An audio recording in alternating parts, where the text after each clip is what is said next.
Welcome to the Underground, the Steel City Underground, the black and gold standard for Pittsburgh Steelers coverage. Now, here's your host, Joe Kuzma. Hello, everyone, and welcome to another edition of the Steel City Underground podcast. My name is Joe Kuzma, and sorry, folks, no Hollywood squares today, no fancy boxes. It's just me. It's just good old me. Everyone is abandoned. My lone self. That's right. Brian is nowhere to be found. Zach, we could probably find him somewhere in a gutter. So I'm flying solo as everyone.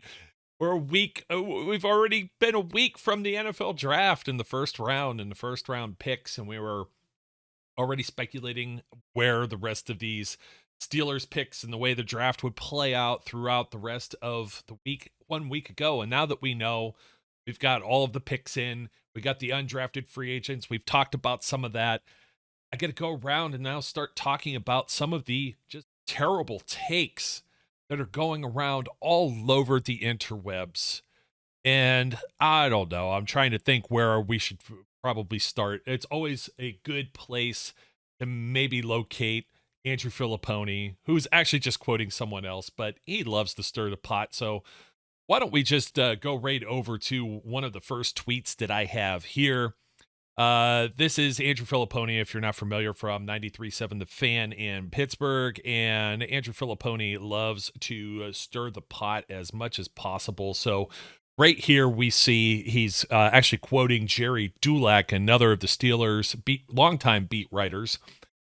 He says that Jerry, excellent Steelers insider, Jerry Dulac. There may be some contention to that. Jerry Dulac writes that he would have picked Georgia defensive tackle Devonte Wyatt over Kenny Pickett. And as we know, that's kind of been something that we've been kicking our tires on a little bit here ourselves at SCU, particularly with Brian. And I would have liked Brian to come in and kind of defend his comment. Maybe we'll get that sometime later. But Filipponi is no stranger to just jumping around and saying whatever tends to be the hot take. And today we have the terrible takes right here, all of them. And it starts right here because there's a lot of folks that tend to, I don't necessarily disagree. I was on the Wyatt train. I said if the Steelers don't go quarterback, but if they don't go quarterback, then what did they do after pick 20? A lot of people want to talk. They want to say, hey, they could have waited for Kenny Pickett. They could have waited maybe until the second round, and maybe the third round. You didn't have the strongest quarterback class, and I can't disagree with that. Even Lee Steinberg was on. We had the gentleman. Oh man, I forget names so easily, but played for Rhode Island and from the Believe podcasts, the Believe in the Draft podcast.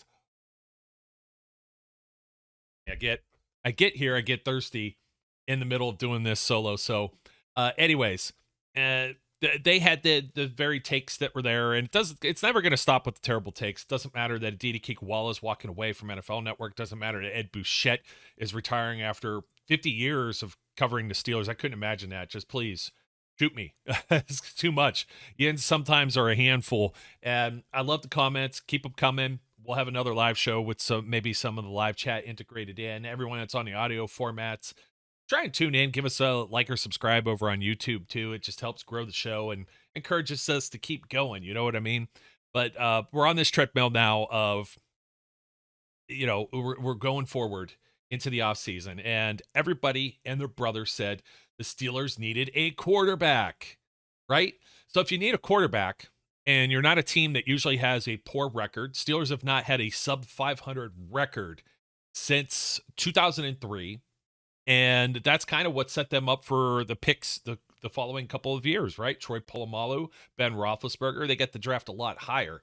They have not had the ability to draft higher. And this is going to come into play when I'm talking about some other things that are some of the terrible takes that I'm seeing all over, not just from the media, social media. You get some fan takes and people are just ridiculous. But this man right here, Kenny Pickett, looking good in black and gold. But if you're going to wait there until pick 52, there's a very good chance that he's not available. He's not going to be there. Somebody else might jump into the first round. We talked about this just the previous week, myself and Flash.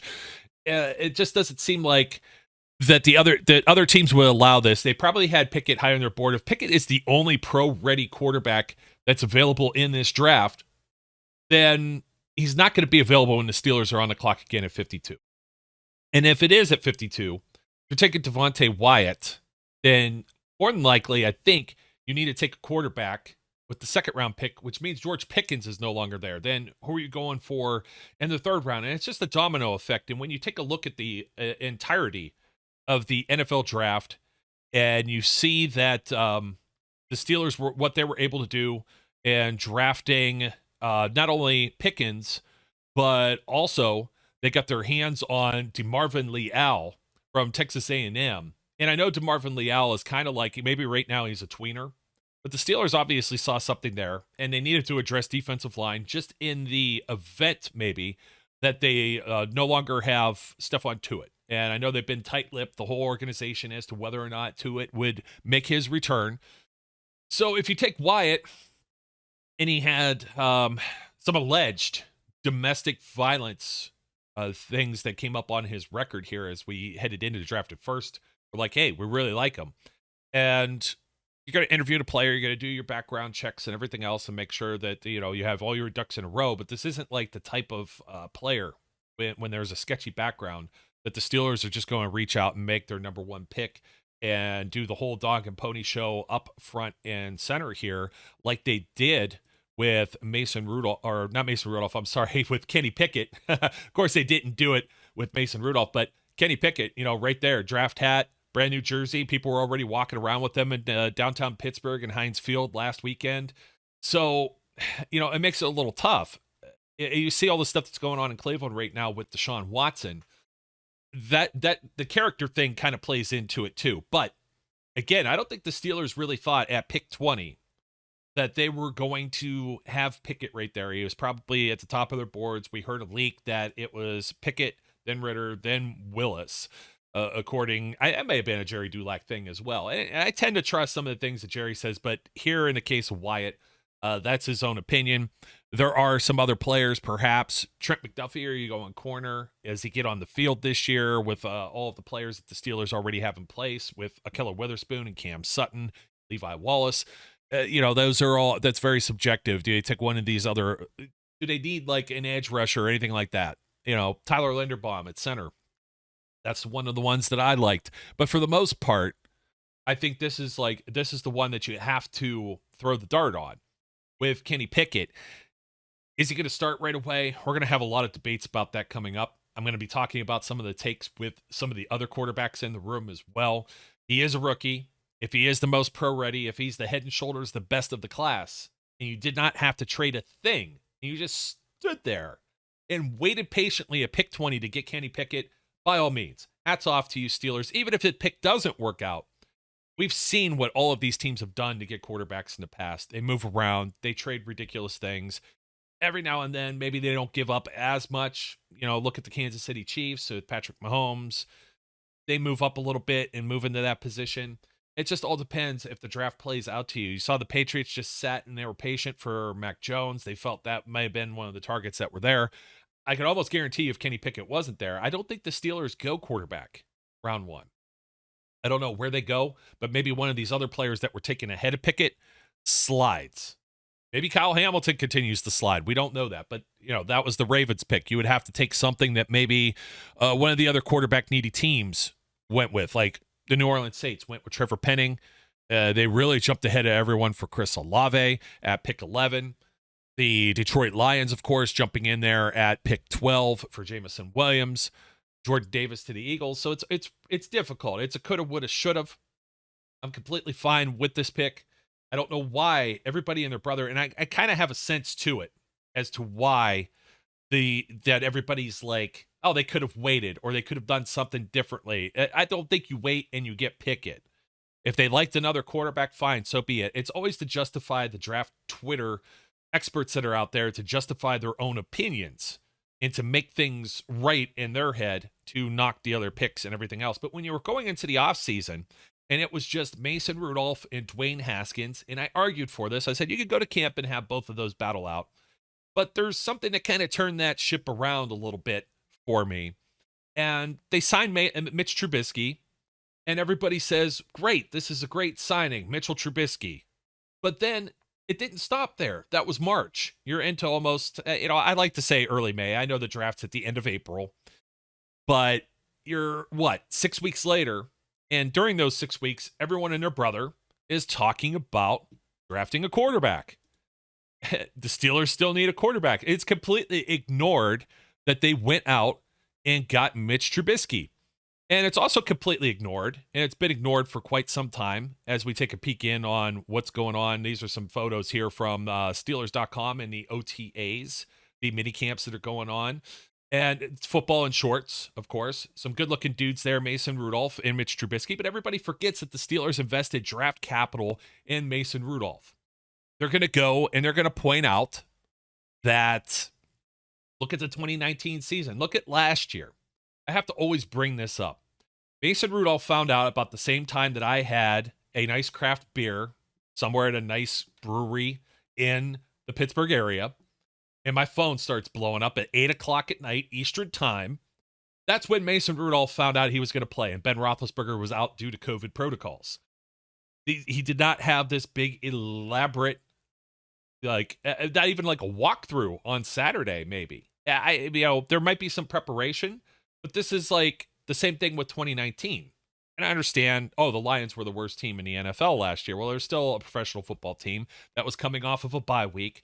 And Mason led them down the field, and they scored. The Steelers scored on their first possession. How many times did you see that last year? Everybody wants to throw Matt Canada under the bus.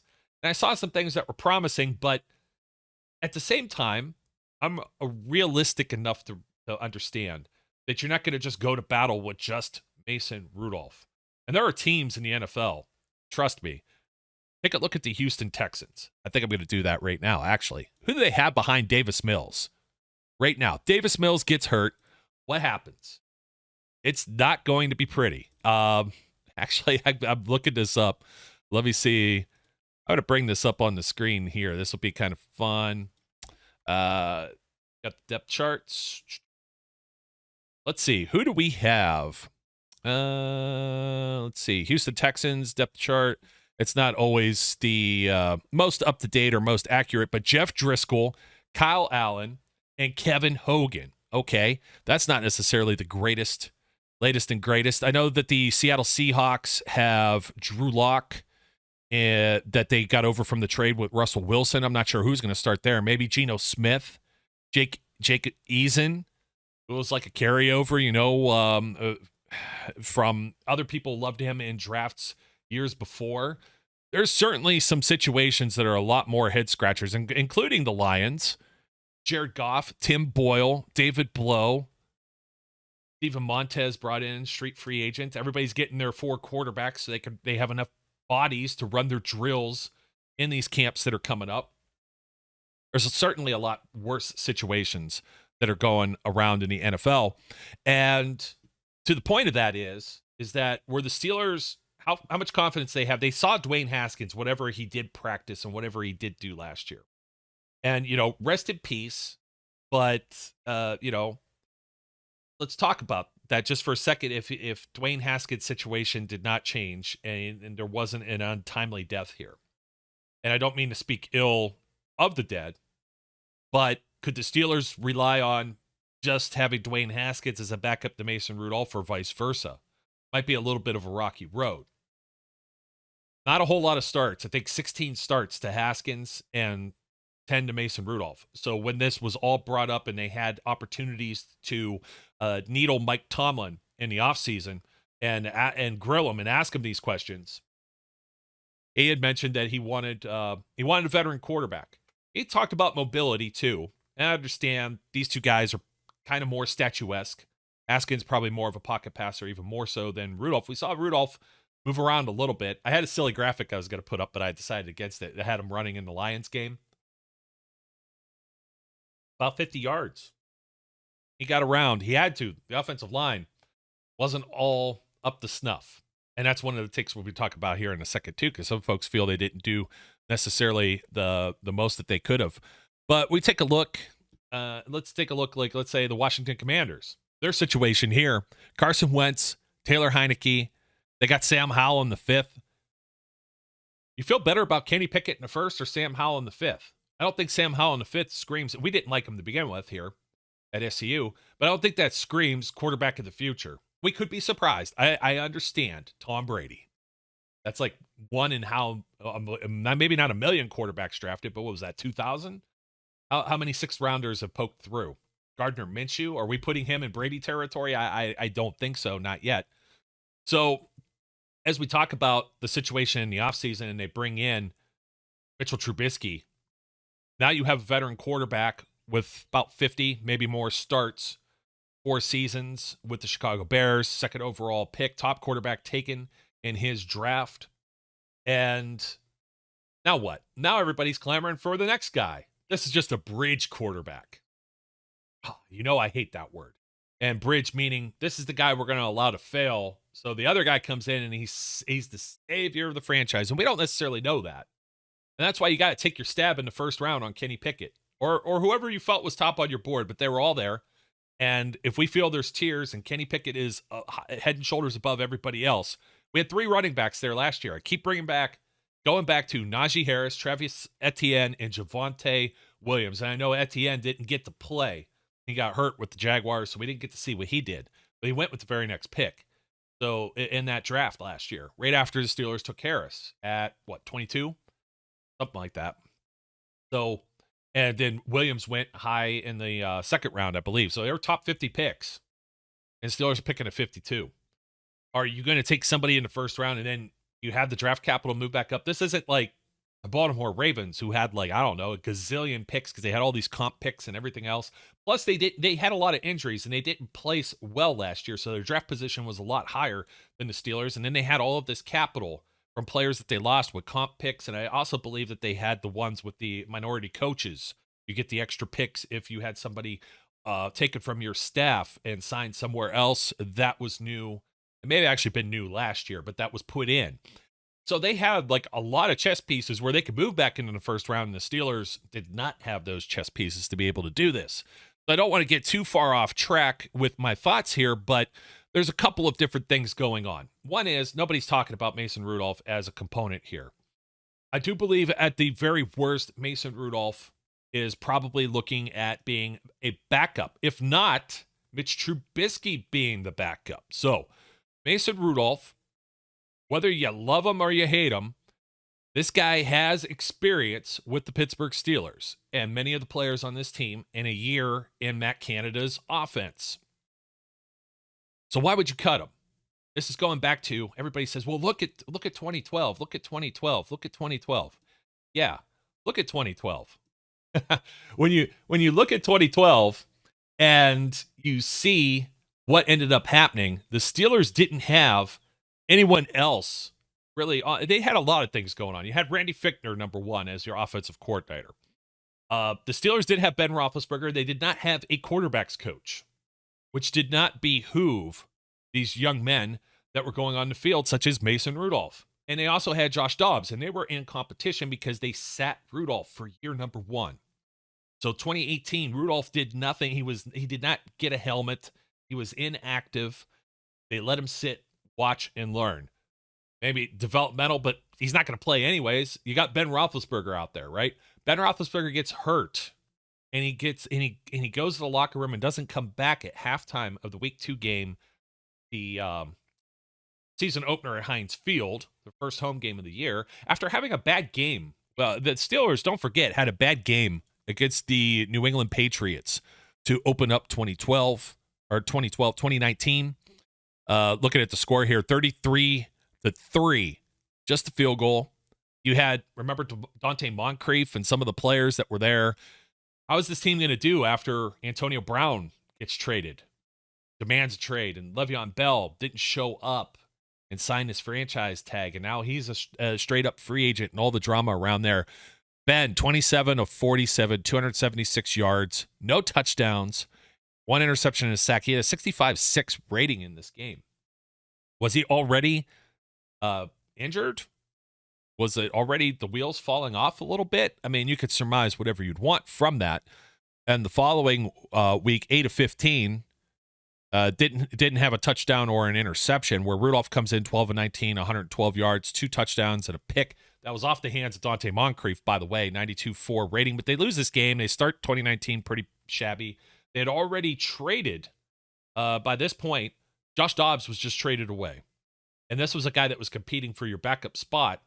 And now all of a sudden, your top guy, franchise quarterback, is out for the entire season.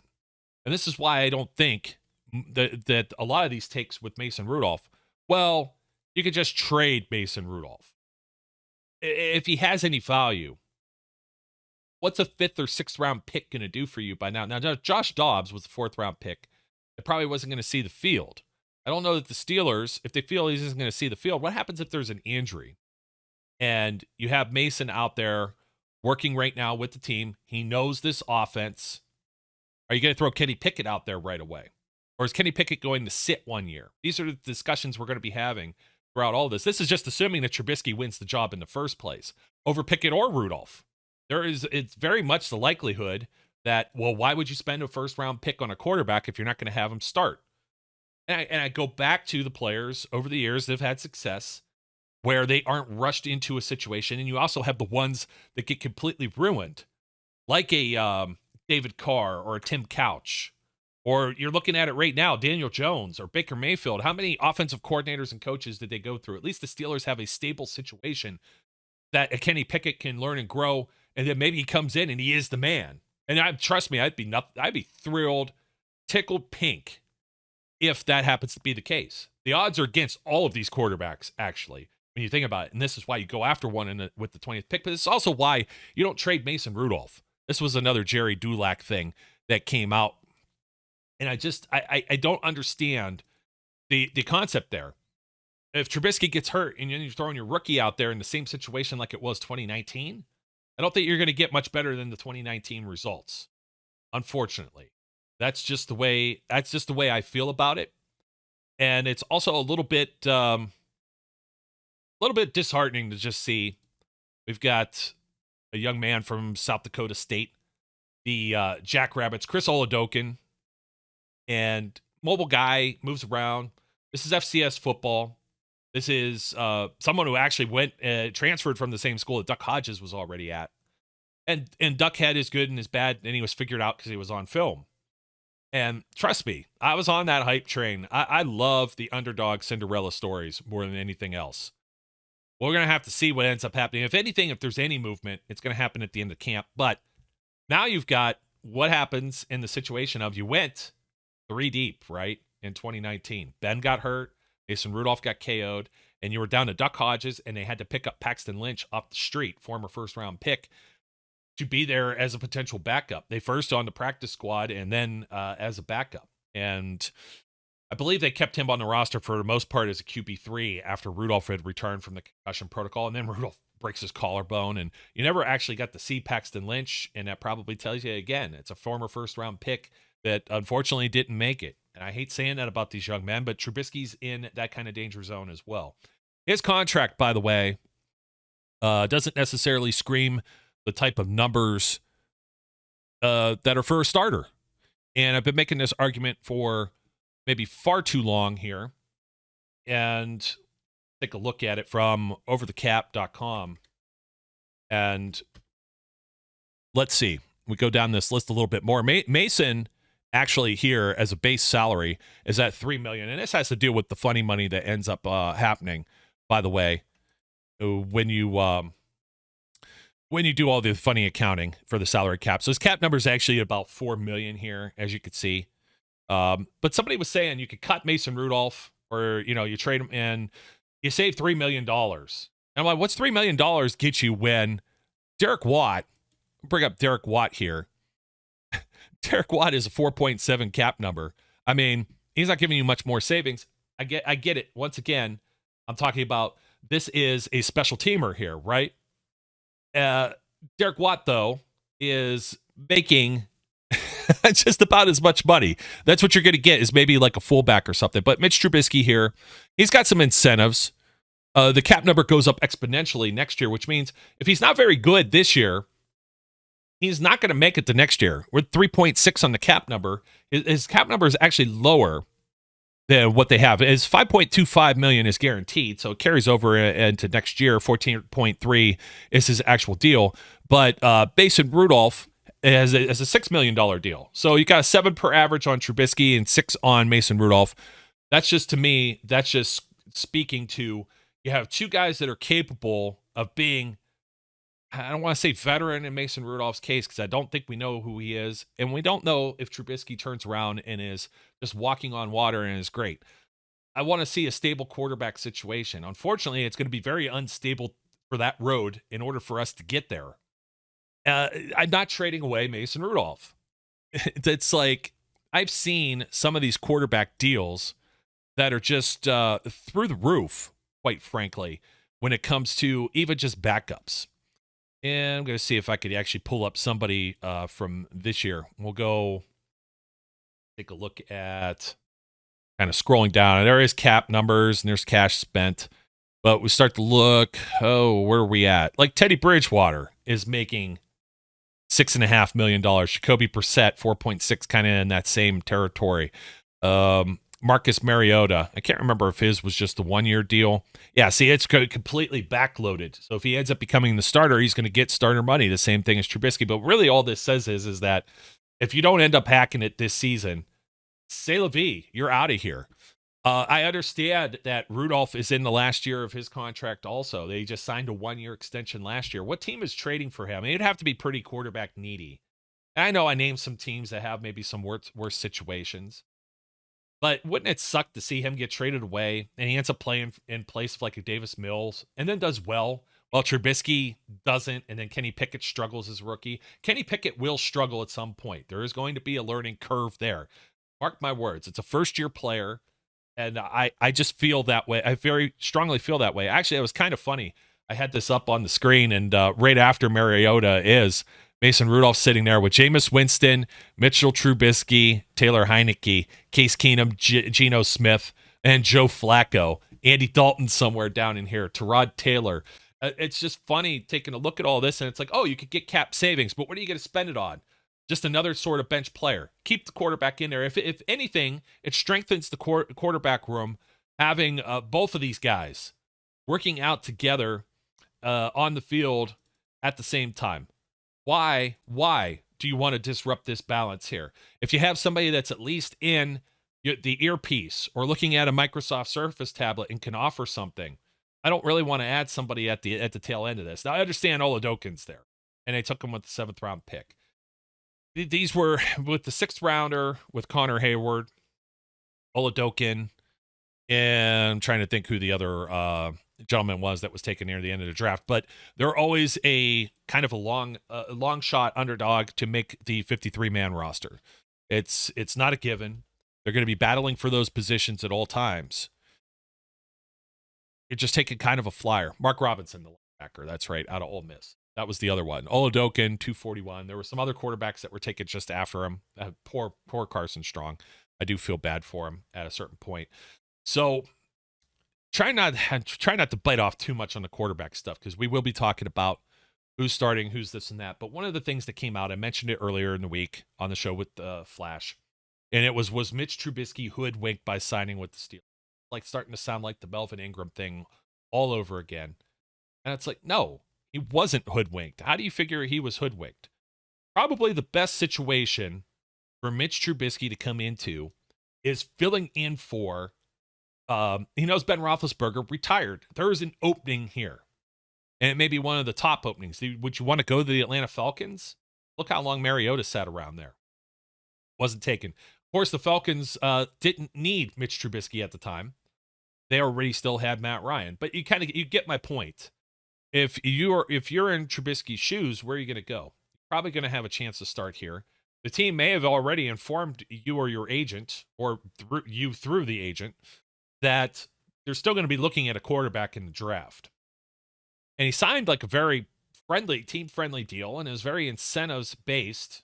And it's much like, he didn't make a whole lot last year backing up Josh Allen in Buffalo. And we don't know what all just sitting for a year might have done for Mitch Trubisky either. That may have been the best thing. I talk about this like with other sports. You have a pitcher in baseball. You have a goalie in hockey or in soccer, and you start to get something that's mental, or you get somebody that's hurt and there's a break and there's hot streaks and there's that and the other thing. And sometimes it's just good to take a breather and sit back and recollect yourself. And it's kind of what happened a little bit with Mason Rudolph even in 2019 itself. But I don't see the Steelers, just by virtue of injury. It could be like an injury or some, let's say a suspension, or let's just say we have another pandemic thing that comes out of nowhere. And they're going to be 2 steps away from basically having another FCS quarterback that's never taken an NFL snap. And I know Kenny Pickett's not taking an NFL snap. Trubisky has not taken a snap with the Steelers. And Rudolph has, 400 or whatever, under 500 pass attempts in his NFL career. Got to spread the love around. I think Oladokin's going to be the practice squad guy, unless he really flashes. Duck Hodges was so impressive in training camp. Everybody, that was their camp phenom. I just said, man, the guy has some zip to the ball, but, he didn't have the greatest of arm strength. He had some struggles here or there. He was smaller, but he had the body of work in college. He looked impressive in training camp. Could this be the quarterback 3? When you're talking about quarterback 3, absolutely. But that now means that Kenny Pickett is got to be your backup or your starter, and then Trubisky's the backup. You see how this all kind of gels together. So I don't think that Trubisky was necessarily hoodwinked. I don't think necessarily that Mason Rudolph, it's any signals that he's going to be traded. I think Mitch is here. If Mason didn't show enough to be the starter, you got to have some type of insurance. Going into the 2022 season with just Mason Rudolph or just Dwayne Haskins was probably not going to cut it. They needed somebody that has a lot of NFL career starts, that has those snaps, and it has to be there just in place. It's kind of like when the Steelers went after Charlie Batch many years ago, arrived, a year before Big Ben did. And Ben was supposed to be quarterback 3 that year too. And I understand it's Bill Cowher. It's a different era from Mike Tomlin and the way the CBA is structured right now.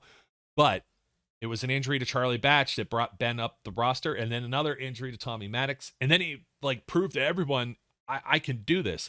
Otherwise, maybe Ben doesn't see the field. Maybe the Steelers don't even win 6 games that year with Tommy Maddox. It's entirely possible. And Charlie Batch was a guy that played 4 or 5 seasons with the Detroit Lions, kind of the same situation as Mitchell Trubisky. And he wasn't coming in necessarily to be the starter. Was he hoodwinked at the time? He tended to have a pretty long career with the Pittsburgh Steelers.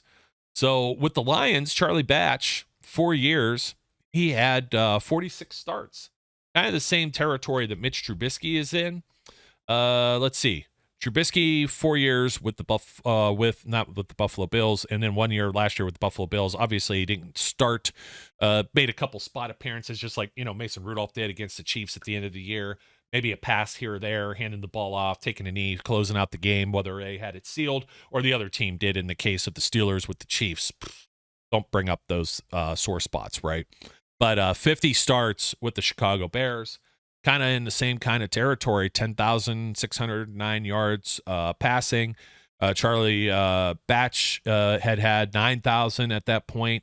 49 touchdowns to 40 interceptions. Although Trubisky's number is a lot better, maybe more pass heavy, 75 to 40. Wait a minute. What got screwed up here? No, I'm sorry. 64 touchdowns to 37 interceptions. So you kind of see where I'm getting at with this. I think Trubisky, and we'll talk about this with the other hosts here too, because it's not just my opinion, obviously. Trubisky getting signed, I think, does he have the edge? He got brought in to do something, and that was to lead this team. And I got to have somebody lead this team. But can it be snatched from him? Yes, it can. And everybody's thinking, oh, Joe, you're crazy with Rudolph or whatever else. As long as he's still there, he's in play. And his name hasn't been left out of these conversations that they've had with Mike Tomlin. If he has any trade value, is it going to be like a 6th-round pick where you're getting Connor Hayward, or a lot of bad 6th-round picks or 6th-round picks that haven't always panned out? I understand Antonio Brown's one that did work. They took Colin Holba, a long snapper, several years ago.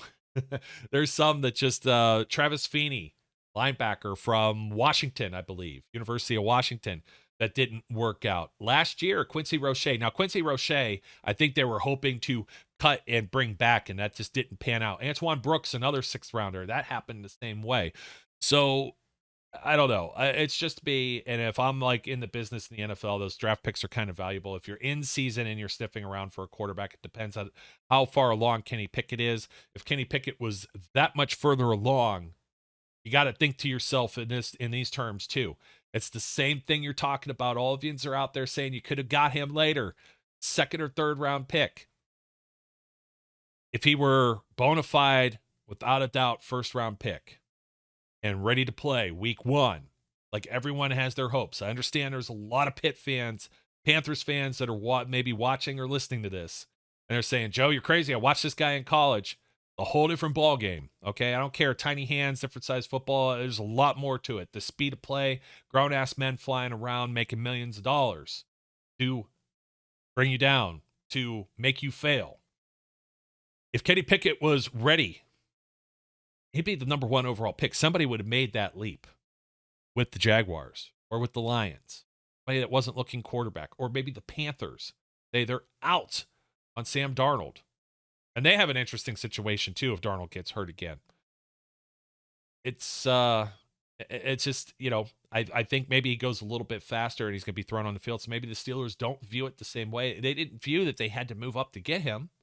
Maybe he was going to slide. Maybe it was because the other teams had different needs. So I don't want to beat the dead horse too much on this.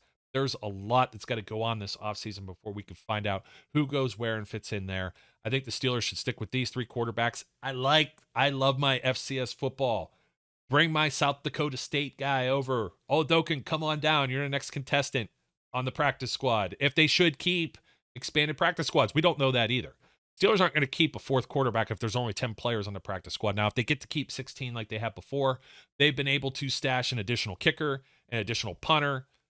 They've been able to keep some, and that's because of COVID too, because you don't know if something happens where you have an 8 o'clock at night Ben Roethlisberger situation that now he's out. You had the whole quarterback room go out in 2020 with the Denver Broncos, and they had a wide receiver hitting, playing quarterback because he threw the ball around a little bit at somebody's barbecue party the previous summer. So, hey, we got anybody that could throw the ball. Boy, was that a painful game to watch. You don't want to be in that situation. So we don't know what all the protocols and what the roster makeups are going to be like. But just in summation, I'm not trading Mason Rudolph. I personally, Kenny Pickett is not the starter right away, as everybody wants to put him out there. As exciting as that sounds, let's pump the brakes on that. And Mitch Trubisky, not hoodwinked. Because if he's not the guy, too, the Steelers got to protect themselves. And they're looking to the future. And Kevin Colbert did all of this without giving anything away as he's retiring. And we get a lot of bad talks about this stuff, too. We got more rounds of interviews coming up. And you hear everything from Louis Riddick and what's the name? Spytek, I think, is the one from the Philadelphia Eagles. A lot of different front office people that are coming around, and we still don't know if Omar Khan or Brandon Hunt are going to be filling into that role. These are big shoes to fill. There are people who talk about Kevin Colbert just not being very good, and he's had some misses on picks or this and that. Man, get out of here with that jazz. The way he's able to maneuver, they need somebody with fresh ideas.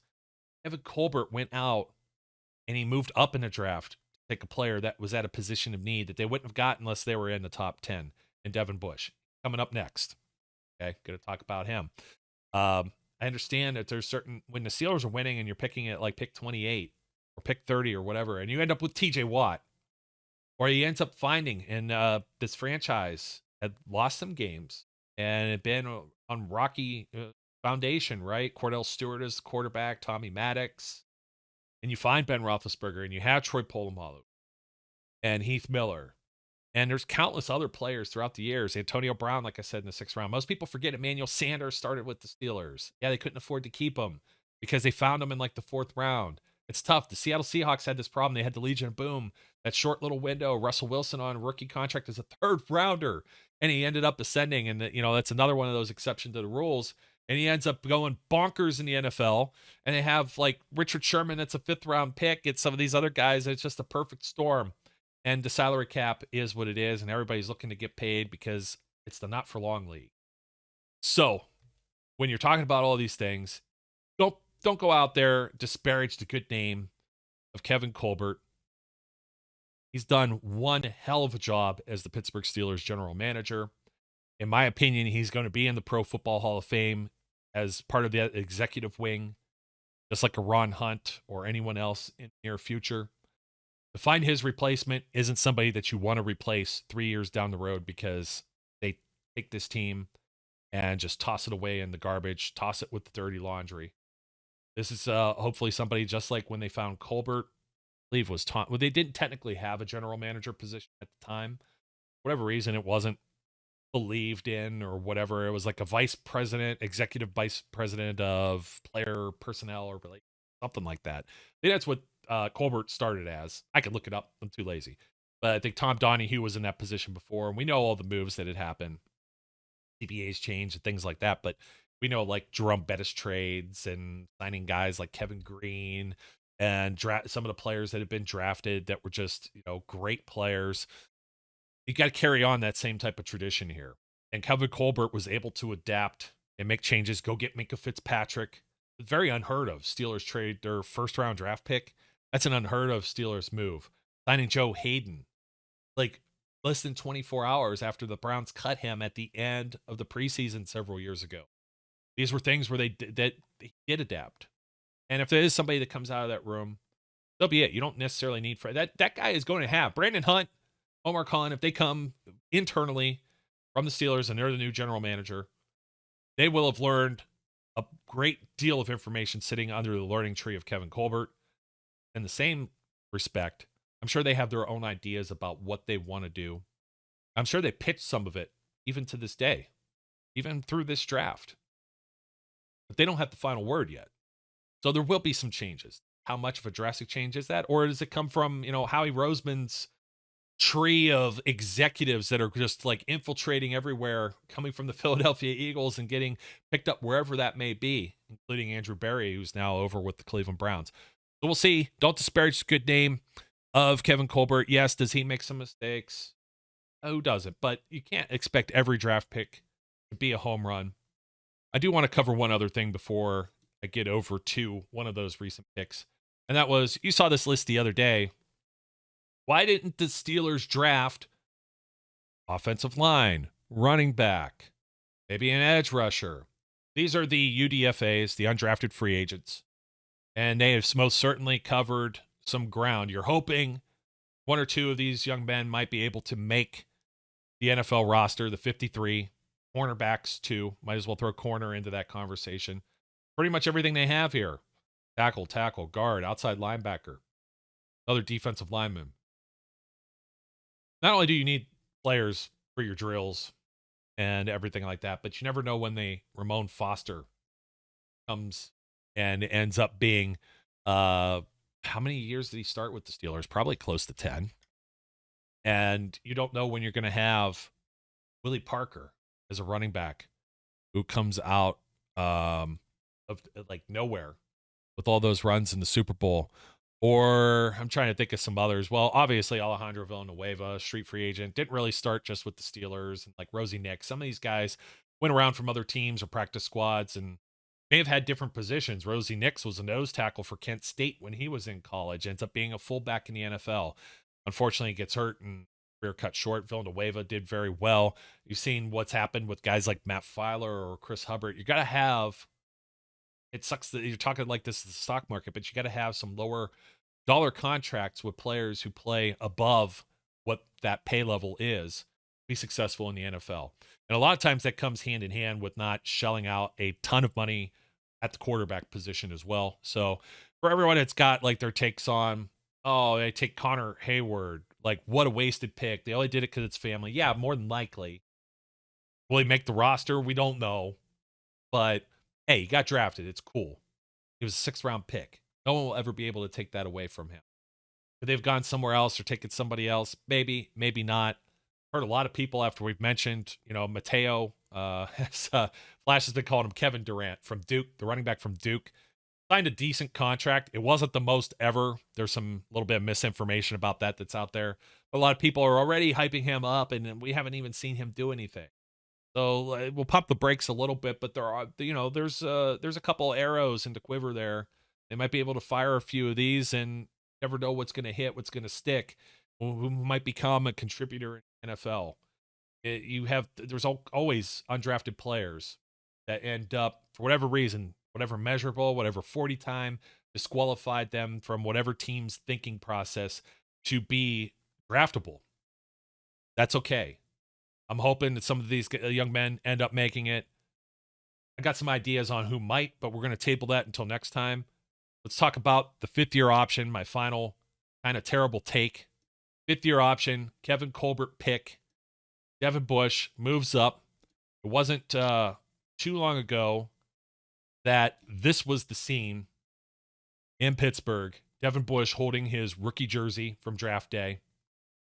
Got the draft hat looking clean. Got the chain. Got the awesome sport coat there. Mike Tomlin already looking. All these guys looking younger, to be completely honest. I'm feeling old as well. Wasn't too long ago we were excited about this. And we had good reason to. Devin Bush was pretty exciting. We've been feeling it, losing Ryan Shazier. And even Bush was kind of transition. Remember Mark Barron? He was here to help with that transition, a veteran player, to help ease him in. It's very much the Steeler way of doing these type of things. That's what Morgan Burnett was supposed to do the year earlier with Terrell Edmonds, and it didn't happen because Burnett was hurt. But they still had the insurance there, the Steelers with the old double dip, right? We were excited about Devin Bush, and Devin Bush actually played pretty darn well, not only as a rookie, but the whole trade that happened with Nico Fitzpatrick kind of ends up overshadowing some of his rookie season. Remember, he had 2 picks. He had 4 pass deflections. I'll never remember. He got beat on a play. It was a home game.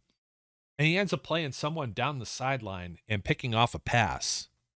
And it's like all of that tends to be in the rearview mirror now. And people like to poke fun and boo and do everything else when they're talking about Devin Bush.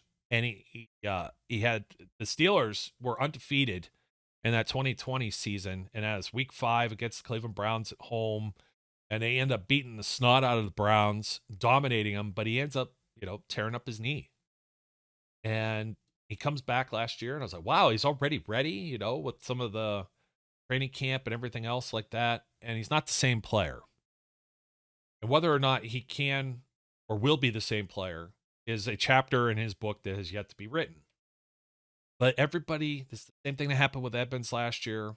And it's the same kind of complaints that happened with Bud Dupree. And it goes back to talking about Kevin Colbert, of course, because Kevin Colbert, he drafted these guys. Look at all of these players that just aren't blah, blah, blah, blah, blah, blah, blah. Yeah, okay, I get it to a certain degree. You're talking about Artie Burns, talk about Jarvis Jones. Get your yucks in. I'm not going to try and pretend that those were home runs. But at the same time, those were the picks that made sense. The Steelers needed a safety when they got Edmonds, and Edmonds is back. The reason they didn't fifth-year option him is look what they ended up doing. Instead of a fifth-year option that pays like $8 million, I think on average, maybe a little more. I think it was between 8 to 10. I forget the final figure, but it wasn't. I don't think it was quite exactly 9. It was probably just shy of $9 million. And they did this with Minka, by the way. So Minka's contract. Oh, I'll have to end up finding it. But Minka did get the fifth-year option, and that's because that fifth-year option is the same thing with TJ Watt, and TJ Watt is old out. Some of the players that did get the fifth-year option are worth paying that money. It's like the franchise tag on the rookie contract, that first 4 years, if you were a first-round draft pick. Not every first-round draft pick is worthy of that fifth-year option. We've seen it happen. Dallas Cowboys, Leighton Vander Esch, for example. It doesn't always work out, or it doesn't always work out in your system, so to speak. So, not to lose my train of thought here, but with the Devin Bush, doesn't necessarily mean he won't be back, or he won't be signed, or he won't be extended. But at the same time, and they're not going to give him the guaranteed contract. Look what happened with the Cleveland Browns. $18 million guaranteed to Baker Mayfield. And they went out and got another quarterback, and now they can't move this guy. And that's because nobody wants to pony up for the $18 million. That's a straight up dead cap hit, if they've got the money. So, or they'd have to rip up the contract, maybe do a longer deal, spread that out with their cap accounting, You hear some rumblings with different teams and that, but the Browns are stuck because they waited too long. They couldn't rescind this. It is something that could be pulled off, but there's a cutoff date with that new league year, and it didn't happen. And now they're stuck with that money. Well, the Steelers aren't going to do that kind of business. It makes sense in the case of you got T.J. Watt, but T.J. Watt transcends. Like, he's a generational player. This is a guy that's on a Hall of Fame trajectory already. Nico Fitzpatrick, I'm not going to say necessarily generational yet, but great player. Pro Bowl, near all-pro level here or there. Maybe he had an off year. I don't know. He had a ton of tackles. It's hard to gauge because the defense was it bad just because of Devin Bush? Was it this guy's fault, just him alone? Or Joe Schobert, who had a contract that made him definitely expendable? Didn't think they would get Miles Jack for the money that they did. They're going to wait and see on this. That's what the Steelers are going to end up doing. And if Devin Bush doesn't have a good year, he won't have a market. Carl Edmonds didn't have a market because there were a lot of safeties, a lot of good safeties that were in the NFL draft this year. And you saw Tyrann Mathieu just finally, call him Tyron, whichever way you want to go with the Honey Badger. Gets picked up by the Saints, 3 years, $33 million. And the Steelers, I don't know. I don't know if that was like a playing hardball type thing. Like, okay, take it or leave it. And then they bring Edmonds back. You don't know about the backdoor deals. But it seems like the Steelers were willing, if their quarterback wasn't there, maybe they were going to take a safety this year. And the safeties ran pretty deep into the second and third round. They could have probably found a starter there in place of Edmonds. Would they have started them right away? I don't know. They brought back Carl Joseph. They brought back Miles Killebrew. They just signed to Monte Casey. So they were talking to him beforehand too. So they always had that veteran presence that's available there if they would have drafted someone. Now Edmonds should be the starter there. But with Bush, it might be like one off year with these type of catastrophic knee injuries. And that's what everyone's banking on right now. But again, like all these other contracts and everything else we see, it's kind of a prove it season. Is he on the hot seat? Can't disagree that he's not on the hot seat, but it doesn't mean that he's going to be gone from the team like instantly. If they were going to do that and they're looking next year, well, no fifth year option. This could also be another thing. I'm going to throw this out here. I mentioned this just kind of slyly, but Kevin Colbert setting up his successor. He didn't use draft capital, didn't make any crazy, silly trades like all of these other teams did all offseason, whether it was for players or draft picks, and got Kenny Pickett. They're like, what's this guy doing? He's making this pick, and then the next general manager is going to blah, blah, blah, blah, blah. Well, he's got that in place. The next general manager ain't got to sweat. There's maybe 3-4 quarterbacks they could roll into town with. He's also not handcuffing the next general manager with the fifth-year option on Devin Bush or having to go back on, which I think that's just like that sucks. That's not like that's kind of a crappy way of doing business. I don't think anybody would like to do that. It's like having a handshake agreement and then saying, well, nope, sorry, I'm going to go back on that. It's not going to work. Terrible takes everywhere, folks. So maybe we'll get some more on count of some of the retiring media members. I smile. You never know who's going to replace them. It's like the referee. We all thought the officiating was going to be better. Officiating didn't get any better. And in fact, it's funny because my iPhone, I was typing something the other day and we used to use the word Riverond. Brian, if you're listening, you remember this? We would say Riverond. And I was typing something out. It may even been Christina Rivers' name. Hello. To my editor out there. And it auto-corrected it to River Rod. I was like, wow, hey, all right. We already forgot about that. It's just, there's now nameless, faceless in the NFL headquarters where they're making these decisions on instant replay. It's kind of funny. Folks, we appreciate each and every one of you out there watching, wherever you are, listening, wherever you are. Shout out to some of you that sent some messages. Yes, Peter in Australia, I heard about you navigating around. Kangaroos sounds a lot like deer over, if you're in Ohio and Pennsylvania, or possums, or we've got our own sort of wildlife here, but I never really thought about it the same way with kangaroos down under. But Some of you that are listening abroad, welcome as well. If you have a friend you think would enjoy the show, please, by all means, share it with them. Did some really great numbers. We're looking to maybe do some other live shows to make sure we get all of you out there interacting with us. Let us know what are some good times and days that you think. Because I was just thinking, I'm like, man, people be busy like on a random time on a Saturday. You don't want to just do that and have, 30 people that are capable of tuning in. So we would like to do some more engagement with you. Like to get some more of your comments. There's going to be a lot to talk about or not talk about as we head into now the dead part of the off season. Until we'll be talking about people in shorts and this and that. But when we got some time until training camp. So again, don't forget to like, comment, subscribe. We appreciate it. It keeps our motors going on this hamster wheel of churning out the content for all of our Steelers Nation out there. So until next time, my name is Joe Kuzma. And we encourage everyone out there to be safe, be good, and we'll catch you later. We would like to thank you for listening and remind our listeners to follow us on social media and our website, www.steelcityunderground.com.